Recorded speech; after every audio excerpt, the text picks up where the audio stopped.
Welcome to the Understanding Baha'i History course at the Wilmette Institute. I thought it would be useful to make this short video as an introduction to the course, really to speak a little bit about what the course is about, what history is about. Most people think that history is about recording the past, about discovering the past, telling the story of what happened.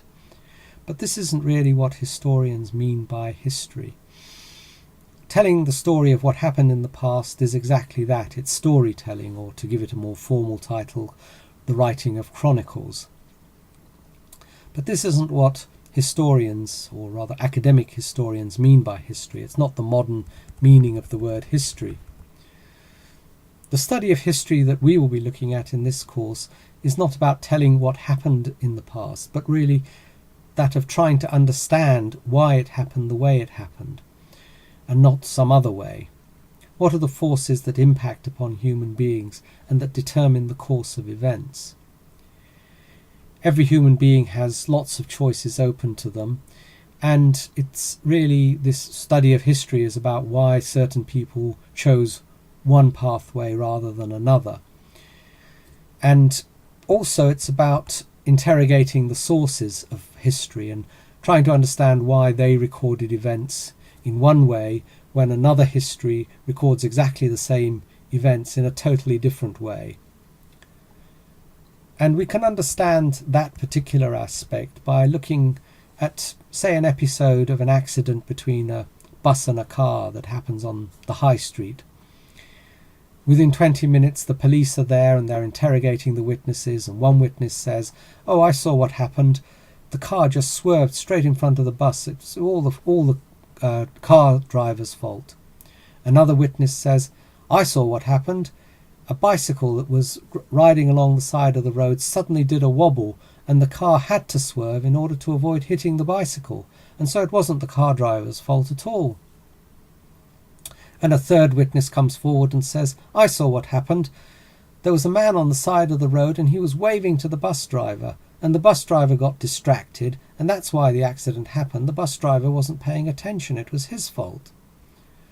So, if even 20 minutes after an accident, and of course these accounts of the history are not even including the two accounts of the bus driver and the car driver, who themselves have viewpoints on what happened, and we can expect those viewpoints to perhaps be prejudiced, but even three independent observers can have different stories to tell about what happened. So if that's the situation with an event where you're recording what happened only 20 minutes later, you can imagine what the situation is when we have histories. We are dealing with chronicles that were written many years after the event, sometimes old people remembering what happened in their youth. So what chance have we really, when that's the case, when it's not 20 minutes but a whole lifetime away that they're recording the events? What chance do we have when the history isn't even recorded by an eyewitness, but rather is recorded by someone who is recording what he has heard from other people? Or perhaps even what one generation has heard from a previous generation about events that happened. What chance do we have when we know that the chronicle writer is prejudiced because they are the court historian and it's their job to make the king look good, and so we know that the court source is biased? So this is what I mean by interrogating the sources. It means recognizing really that every human being has some prejudices that influence what that person chooses to record. Every human being is influenced by the culture in which they grew up. The culture creates in the mind certain presuppositions about reality. And so in one culture, women may be of no account. In another culture, it may be that black people are of no account. And it may be that in a third culture, it's the poor, the working classes who are not seen, who are not visible, if you like. And since the histories and chronicles and memoirs are usually written by people from the elite classes, from the upper classes, from the educated classes, very often these other groups of people, the women, the ethnic minorities, the poor people will simply not be seen. They're not considered important. It's not worth the writer's while to record anything about them, and so they become in effect invisible. What I want to do next is just to look at 4 or 5 what you might call underlying ideas in the writing of history these days, in the modern writing of history. The first of these is an idea that was can't say it was originated by, but it was first put down in detail in a structured formulation by 2 sociologists, Berger and Luckman, who wrote a book called The Social Construction of Reality. And the idea behind this book is that reality is not something that's out there and that we all agree about and we can all observe as in an objective way. Reality is what we as a group of human beings come together in our society, in our culture, and we agree that this is reality. And then all of our arts, sciences, education programs, history writing, literature, everything then cements that picture of reality so that we regard it as being absolute reality, as being the way things are, as being the self-evident truth, as being common sense, as in fact. And the point about this is, of course, that another group of people on the other side of the world may come to different conclusions about reality and see reality in a different way. A second point that I wanted to talk about was the idea that truth is established not on the basis of facts, but by rhetoric, by the rhetorical ability of one person to persuade others of their truth, of the way they see the truth.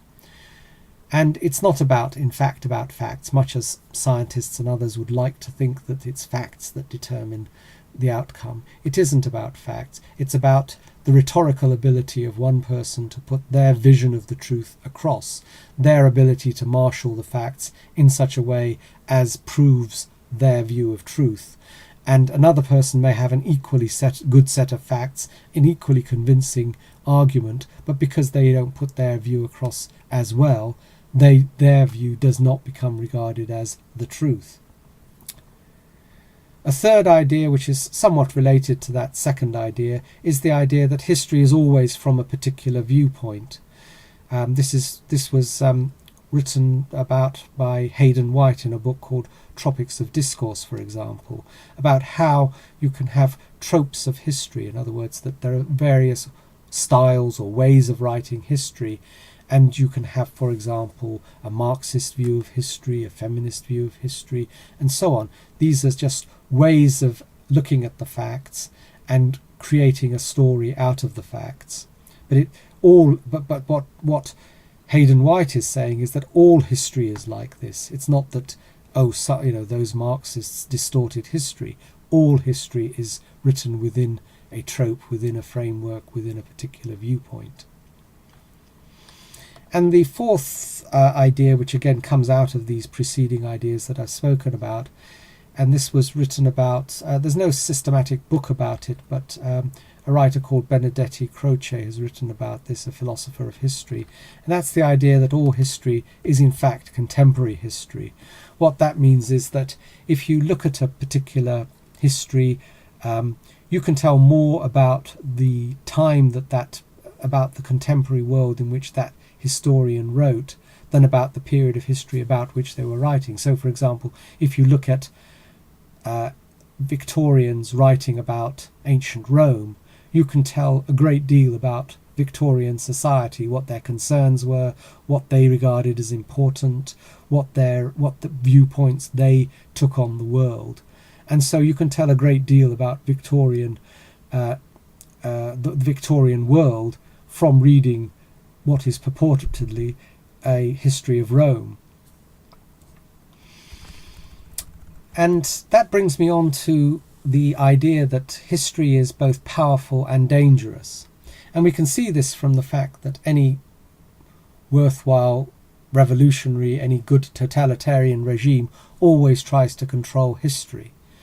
Why is that? Because if a revolutionary wants people to start thinking about themselves in a different way, wants to point them forward in a different direction in the future, the best way of doing this is to change their view about their past.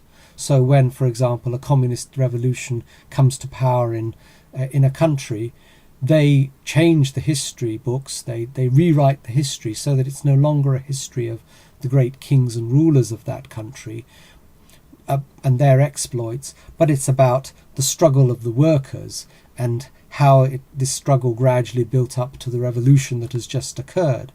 And once people see their past differently, once they see it in this new light, once they see themselves as having come from this direction, then it's very easy for the revolutionary to point them forward to their future, to the future that he wants, the future direction that he wants them to go.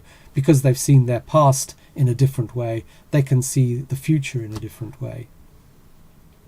So that's what I mean when I say that history is both powerful and dangerous, and all revolutionary and totalitarian regimes always try to control history, even down to rewriting the school history books. And the last question I want to just briefly examine is the question of what is a historical fact. Because out there are millions of facts about the past.